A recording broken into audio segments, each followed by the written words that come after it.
Anne bu kadar aldım. Orman şekerinde var ya. Orman şekeri verilmiş yani değil mi?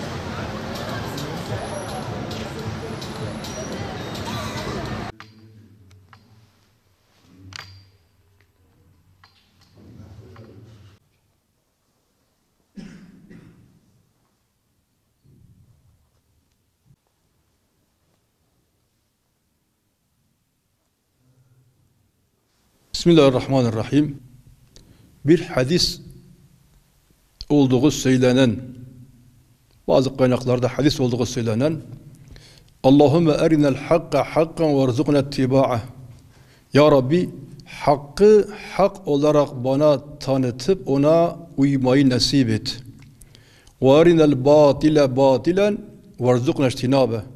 Ya Rabbi, batılı bana batıl gözüyle tanıyayım kötü olduğunu ve ondan sonra beni ondan uzak et diye. Bu dua ile inşallah Teala bu konuya giriş yapalım. Efendim öyle bir zamandayız. Hak ile batılın birbirine karıştırıldığı bir dönemdeyiz. Bazı insanlar bazı şeyleri hak görmekte, halbuki batıldır. Kimi insanlar batılı hak görmekte, halbuki batıldır.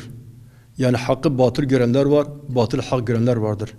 Bir nevi birbirine karışık olan bir dönem içerisine girmişiz. Çünkü Müslümanların kültürüne, Müslümanların din yapısına, din evine çok saldırı vardır. Bu battan gelen rüzgarlar diyorum ben çok sefer hutbelerimde. Hani efendim işte bazen meteorolojik olarak batıda gelen bir rüzgar, soğuk hava kütlesi bizi tesir altına aldı. Aynı zamanda dini yönden de batıda gelen tehlikeler. Bugün Avrupa çökmüş tamamen. Avrupa'da ahlak yok. Avrupa'da haya yok. Avrupa'da namus yok. Avrupa'da insanlık yok.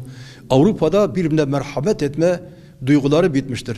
Hatta bana bir tanesi anlattı efendim. Diyor ki, birisinden nakletti tabii. Diyor ki iki kişi bir yerde çalışıyorlar. Baba çok zengin ve kişiye diyor ki, baktım gülümsedi, tebessüm etti, bir kahkaha attı. Niçin böyle yaptın? Diyor ki benim oğlum bugün yaş olarak 18'ini doldurdu. Bundan sonra benim evimde oturduğu için bana kira verecek.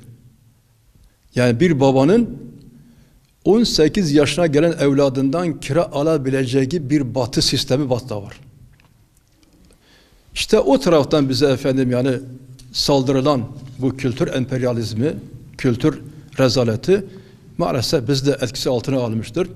Daha önce Müslümanlar kanaatli bir hayatı yaşamaktaydı. Birbirine borç verirlerdi, efendim birbirine gidip gelirlerdi, komşular arasında tesanüt vardı, ilgi vardı, güzel ilişkiler vardı.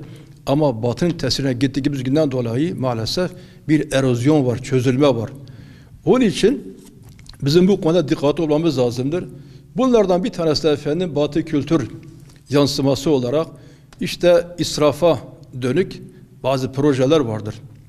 Halbuki Cenab-ı Allah diyor ki kulû veşrebû ve lâ tusrifû innehu lâ yuhibbul musrifin. Yiyiniz diyor meşru dairede, halaldan yiyin, için ama israf etmeyin. Allah israf edenleri sevmez ayet-i kerimede buyurmuşken Müslümanlar sürekli efendim bu batıda gelen telkinler sayesinde israf ekonomisine saplanmakta. Bakarsın iki tane memur ikisi çalışıyor efendim. Biz kredi alalım ondan sonra yani faiz alalım, kredi derken faizdir yani. Efendim işte arabamız son model olsun, dairemiz 5 odalı olsun, lüks olsun, şu özellikleri olsun. Yani bu battan gelen bir etkinin neticesinde ortaya çıkan bir kaymadır. Önce biz yani tehlike hangi taraftan geliyor? Teşhis koymak lazımdır. Ve günümüzde efendim işte Cuma günleri özellikle bir de böyle pilot gün olarak seçilmek suretiyle işte efendim Cuma tüketimi ne diyor artık yani Cuma? Efsane Cuma. Daha önce geçen sene evvel sene kara cumalardı. Yani Müslümanın cumasını karalamak suretiyle ilaveten bir yani şey vardı, bir hakaret vardı. Ama baktılar ki bazı tabii bu tuzağa çekilenler Müslümanlardır. Özellikle Müslüman imanı var. Neticede ne olsa ne kadar zayıf olsa bir din yani hassasiyeti var. Diyor ki efendim benim niye cumam kara olsun? Cumartesi kara olsun. Pazar kara olsun. Kara kelimesi çıkardılar.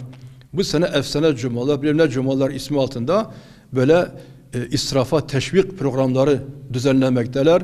Ondan sonra büyük indirimler yapıyoruz yalanlarıyla bu işi piyasaya sürmekteler. Müslümanların bunlardan kaçması lazımdır. Müslüman, bunda çok tehlikeli başka şeyler de var.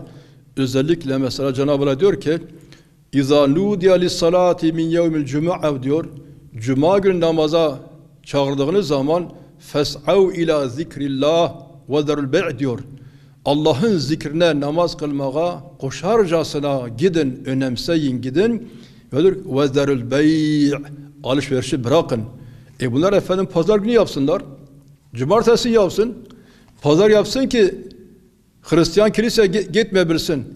Cumartesi yapsın ki Yahudi havrasına gitmeyebilsin. Yok efendim, Cuma'yı yapacağım. Hem Müslümanı Cuma'dan alıkoyacağım, hem de ondan sonra onu israfa yönlendirmek suretiyle ona darbe vuracağım, onu borçlandıracağım. Yani bunlar efendim güzel olan şeyler değildir. Bir Müslüman özellikle dini bilgilere vakıf olması lazımdır.